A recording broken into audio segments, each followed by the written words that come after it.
Good day everyone, my name is Ian Benedict M. Lagura. And I am Vincent M. Lagura. We are here to discuss about compartmentation and its effects on water light integrity. Number 1. Compartmentation and its effect on water light integrity. Compartmentation refers to the division of a ship hole into separate water light in sections or compartments using bulkheads, vertical walls, and decks horizontal surface. This is a fundamental principle in naval architecture used to enhance a vessel's water light integrity, safety, and survivability.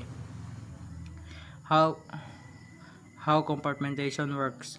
A ship is divided into multiple water light compartments by a transverse side-to-side and longitudinal lengthwise bulkheads. 2. If one of compartments is breached and begins to flood, the surrounding compartments are sealed to contain the flooding. 3. This design prevents water from freely flowing throughout the ship, limiting damage and buying critical time for damage control of evacuation.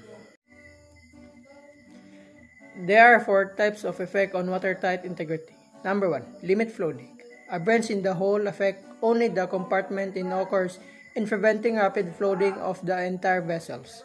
Number 2. Enhanced survivability. In where ship or ships are sea during accidents, like collision or grounding.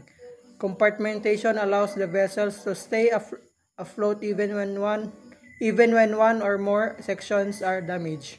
Number 3. Improves damage control. Crew can insulate flooded areas, pump water out, and repair damage more effectively. Last, number 4. Adds structural strength. Bulkheads and decks contribute to the overall strength and rigidity of the ship structure.